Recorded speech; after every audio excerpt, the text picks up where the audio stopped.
बिस्मिल्लाहिर्रहमानिर्रहीम। अस्सलामु अलैकुम स्टूडेंट्स। उम्मीद करता हूँ कि आप सब लोग खैरियत से होंगे और खुश होंगे। तो बच्चों, class 10th chemistry new book most important MCQs जो मॉडल पेपर मैंने आपसे शेयर किया था, उस मॉडल पेपर के एमसीक्यूज़ का सलूशन लेकर मैं हाजिर हूँ। तो बच्चों, पहला एमसीक्यूज़ है, A student places a piece of dry ice solid CO2 in a sealed container.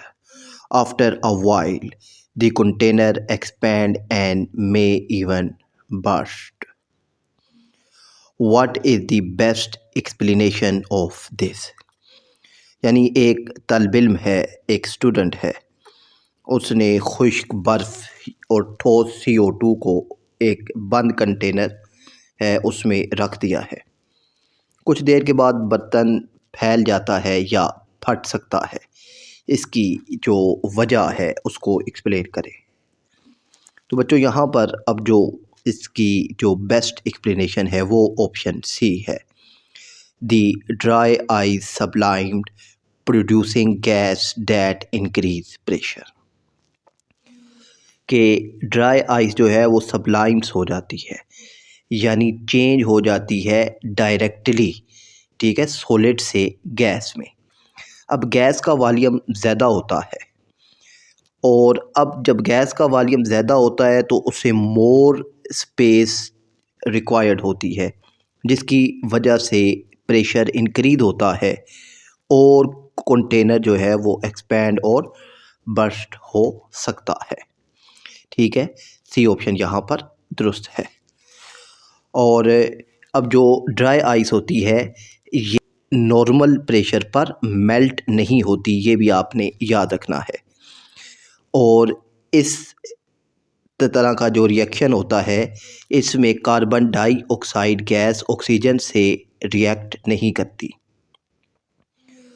और जो बर्स्टिंग होती है ये इंटरनल प्रेशर की वजह से होती है, हीट एब्जॉर्प्शन की वजह से नहीं होती, ये भी आपने याद रखना है। दूसरा एमसीक्यूज़ है बच्चों, what is the direction of flow of electrons in an electrolytic cell. के इलेक्ट्रोलाइटिक सेल्स में इलेक्ट्रॉन की जो डायरेक्शन है, सिमत है, या किस डायरेक्शन में या किस सिमत की में वो बहते हैं। तो यहाँ पर बच्चों जो दुरुस्त ऑप्शन है वो है option A, anode to cathode externally. ठीक है, इलेक्ट्रॉन्स हमेशा एनोड से कैथोड की तरफ एक्सटर्नल सर्किट में मूव करते हैं।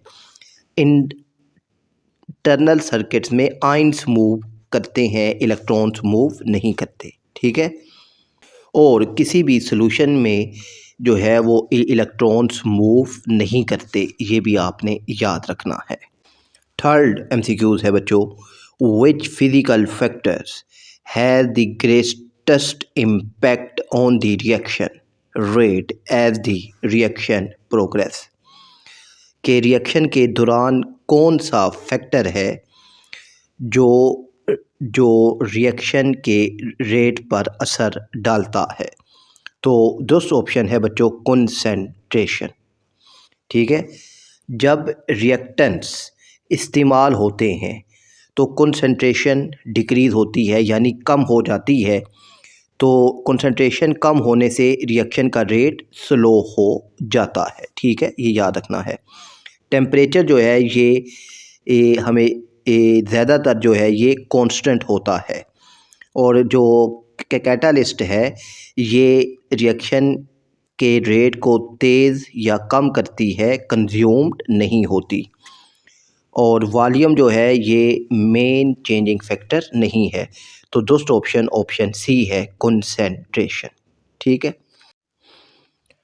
फोर्थ एमसीक्यूज़ है बच्चों, which cations generally form soluble salts in water. के कौन से कैटाइंस हैं जो आम तौर पर जो सोल्यूबल साल्ट्स बनाते हैं। तो बच्चों option A, Na positive, K positive, NH4 positive. ठीक है, जितने भी सोडियम, पोटाशियम और अमोनियम साल्ट्स हैं ये सोल्यूबल इन वाटर्स होते हैं, याद रखिएगा, ठीक है। सोडियम, पोटाशियम और अमोनियम साल्ट ये सोल्यूबल इन वाटर्स होते हैं। और बाकी जितने भी आपके सामने मौजूद हैं कैटाइंस ये सारे इनसोल्यूबल्स होते हैं, ठीक है। फिफ्थ है बच्चों, the products of the reaction of an acid with an insoluble base are, के एसिड और इनसोल्यूबल बेस को के रिएक्शन के दौरान क्या प्रोडक्ट बनता है। तो ये याद रखिएगा, एसिड और बेस का जब भी रिएक्शन होता है तो साल्ट और वाटर बनता है, salt plus water, C option दुरुस्त है। और इस रिएक्शन को न्यूट्रलाइजेशन रिएक्शन कहते हैं, ठीक है। साल्ट प्लस CO2 ये कार्बोनेट्स का जब रिएक्शन होता है तो तब बनता है। साल्ट प्लस O2 ये कोई रिएक्शन नहीं होता। और साल्ट प्लस H2 ये मेटल के साथ जब रिएक्शन होता है तो H2 प्रोड्यूस होती है। बेस के साथ जब रिएक्शन होता है तो H2 प्रोड्यूस नहीं होती। और सिक्स्थ है बच्चों, what are essential conditions used in the manufacturing of ammonia, के हैबर प्रोसेस में के ज़रिए जब अमोनिया बनाई जाती है तो कौन सी इसेंशियल यानी ज़रूरी कंडीशंस हैं। तो ऑप्शन डी है बच्चों, 450 डिग्री सेल्सियस टेम्परेचर होना चाहिए, 200 ATM प्रेशर होना चाहिए और आयरन एज अ कैटालिस्ट इस्तेमाल होनी चाहिए, ठीक है। स्टैंडर्ड हैबर प्रोसेस कंडीशंस हैं कि हाई टेम्परेचर होता है, हाई प्रेशर होता है और आयरन एज अ कैटालिस्ट इस्तेमाल की जाती है। और V2O5 ये कॉन्टैक्ट प्रोसेस में एज अ कैटालिस्ट इस्तेमाल की जाती है, ठीक है। तो डी ऑप्शन MCQ नंबर 6 का दुरुस्त है। सेवन्थ है बच्चों, a student plotted a graph of reactance concentration versus time for a chemical reaction, ठीक है। एक ग्राफ बनाया है स्टूडेंट ने कंसंट्रेशन और टाइम, ठीक है, केमिकल रिएक्शन का। What does a steeper slope indicate, जो स्टीपर है, जो ढलवान बनती है हमारे पास, ठीक है। तो अब इस अगर स्टीपर स्लोप है तो ये क्या इंडिकेट कर रहा है, यानी क्या जाहिर कर रहा है।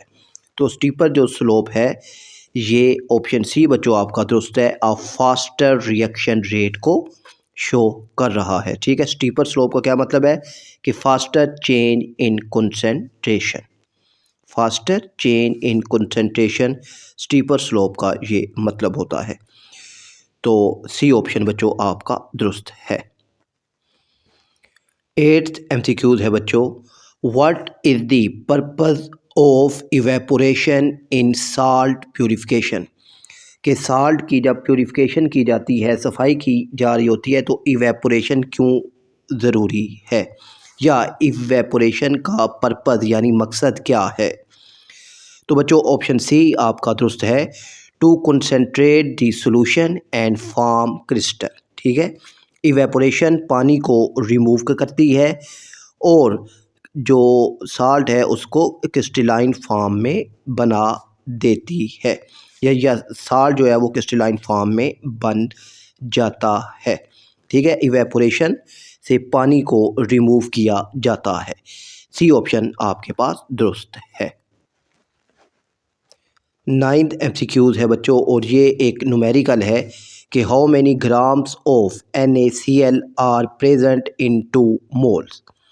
तो बच्चों हमारे पास फार्मूला होता है कि number of moles equal to mass in gram divided by molar mess.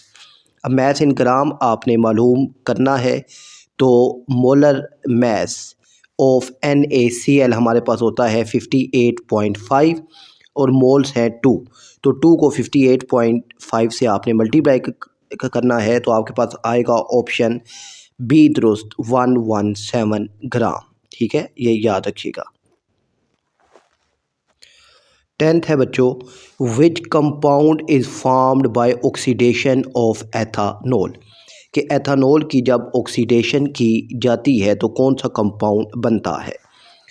तो बच्चों जब ये आपकी बुक में रिएक्शन है और ये गालिबन चैप्टर 11 में मौजूद है। ठीक है, ऑक्सीडेशन ऑफ एथानॉल, और एथानॉल से एथानॉल बनता है और फिर एथानॉल से हम लोग एथानोइक एसिड बनता है। ठीक है, बी ऑप्शन दुरुस्त है, एथानोइक एसिड। और 11th है बच्चों, gasohol is uh mixture of, कि गैसोहोल किस चीज़ का मिक्सचर है। तो ऑप्शन सी है बच्चों, गैसोलाइन एंड अल्कोहल। ठीक है, गैसोहोल में पेट्रोल और एथानॉल मौजूद होता है। 12th MCQ है बच्चों, विच of the following reaction occur at the anode during electrolysis of aqueous CuSO4। तो उसका दुरुस्त जवाब है बच्चों ऑप्शन सी, 4O2 और 4E, 4 इलेक्ट्रॉन्स लिखे हुए हैं और go to form H2O + O2। ठीक है, और ऑप्शन ए जो है Cu+ 2 इलेक्ट्रॉन, ये कैथोड का रिएक्शन है। ठीक है, और 2H + 2E ये और हाइड्रोजन गैस बनती है, तो ये भी कैथोड का रिएक्शन है। ठीक है, ऑप्शन सी यहाँ पर एनोड का रिएक्शन है। ऑप्शन जो है ए और बी ये जो है ये कैथोड के रिएक्शन है, और जो है ऑप्शन 4SO4 ये जो है ये रिएक्शन ये डिस्चार्ज नहीं होता। ठीक है, तो मुझे उम्मीद है बच्चों ये MCQs आपको समझ आ गए होंगे, और फिर भी अगर किसी MCQs में आपको इशू है तो मुझे लाजमी कमेंट्स में बताइएगा। अपना ख्याल रखिएगा। अल्लाह हाफ़िज़।